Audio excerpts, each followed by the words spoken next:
Nahum 1. La charge de Ninive. Livre de la vision de Nahum, d'Elkosh. L'Éternel est un Dieu jaloux et vengeur, l'Éternel est vengeur, et il a la fureur à son commandement, l'Éternel se venge de ses adversaires, et il garde sa colère à ses ennemis. L'Éternel est lent à la colère et grand en force, mais il ne tient pas le coupable pour innocent.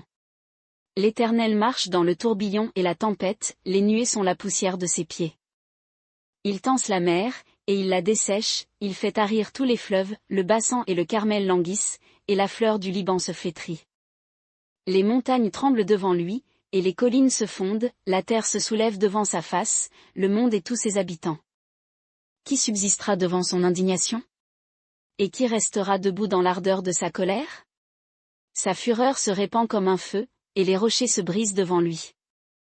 L'Éternel est bon, il est une forteresse au jour de la détresse, et il connaît ceux qui se confient en lui. Mais, par un flot débordant, il fera du lieu de cette ville une entière destruction, et il poursuivra ses ennemis dans les ténèbres. Que méditez-vous contre l'Éternel? C'est lui qui détruit, la détresse ne s'élèvera pas deux fois. Car, fussent-ils entrelacés comme des épines et comme ivres de leur vin, ils seront consumés comme de la paille sèche, entièrement. De toi, Ninive, est sorti celui qui méditait du mal contre l'Éternel, et qui formait de méchants desseins. Ainsi a dit l'Éternel, quoiqu'ils soient intacts et en grand nombre, cependant ils seront fauchés et disparaîtront. Et si je t'ai humilié, Juda, je ne t'humilierai plus. Mais maintenant je briserai son joug de dessus toi, et je romprai tes liens. Quant à toi, Assyrien, voici ce qu'ordonne l'Éternel, il n'y aura plus de postérité de ton nom, je retrancherai de la maison de ton Dieu les images taillées et celles de fonte, je préparerai ta sépulture, car tu es devenu léger. Voici sur les montagnes les pieds de celui qui apporte de bonnes nouvelles et qui publie la paix. Célèbre tes fêtes, ô Juda. Accomplis tes vœux. Car le méchant ne passera plus au milieu de toi, il est entièrement retranché. Nahum 2. Le destructeur vient contre toi, Ninive. Garde la forteresse, surveille le chemin, fortifie tes reins, et rassemble toutes tes forces. Car l'Éternel rétablit la gloire de Jacob comme la gloire d'Israël, parce que les pillards les ont pillés et qu'ils ont ravagé leurs vignes. Le bouclier de ces hommes vaillants est rouge, les guerriers sont vêtus d'écarlate, l'acier des chars étincelle, au jour où ils se préparent, et les lances sont agitées. Les chars roulent avec furie dans les rues, ils se précipitent dans les places, allez voir ils sont comme des flambeaux, ils courent comme des éclairs. Le roi de Ninive se souvient de ces hommes vaillants, mais ils chancellent dans leur marche. Ils se hâtent vers la muraille, la défense est préparée. Les portes des fleuves sont ouvertes, et le palais s'écroule. C'en est fait. Elle est mise à nu, elle est emmenée, et ses servantes gémissent comme des colombes, elles se frappent la poitrine. Ninive était, depuis qu'elle existe, comme un réservoir plein d'eau. Il fuit. Arrêtez. Arrêtez.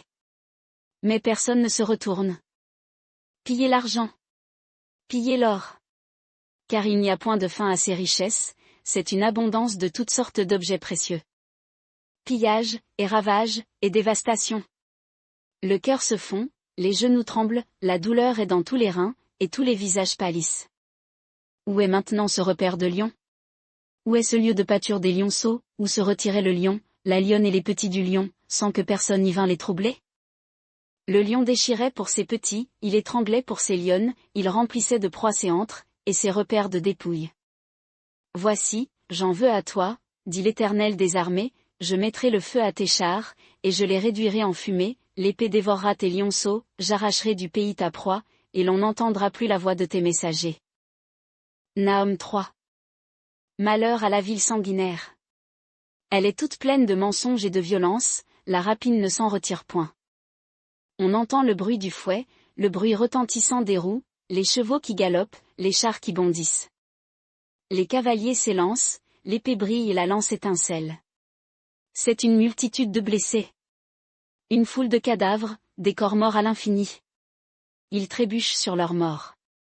C'est à cause des nombreuses prostitutions de la prostituée, pleine d'attraits, habile enchanteresse, qui vendait les nations par ses prostitutions, et les peuples par ses enchantements. Voici, j'en veux à toi, dit l'Éternel des armées. Je relèverai les pans de ta robe sur ton visage, et je montrerai aux nations ta nudité, et ta honte au royaume. Je jetterai sur toi tes abominations, je te rendrai méprisable, et je te donnerai en spectacle. Tous ceux qui te verront fuiront loin de toi, et diront, Ninive est détruite.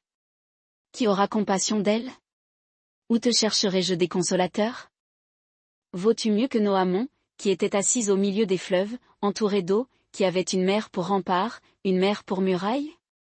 Cush était sa force, et les Égyptiens sans nombre, puis les Libyens venaient à son secours. Elle aussi s'en est allée captive en exil, ses enfants furent aussi écrasés à tous les coins des rues, on jeta le sort sur ces hommes honorables, et tous ces grands furent liés de chaînes.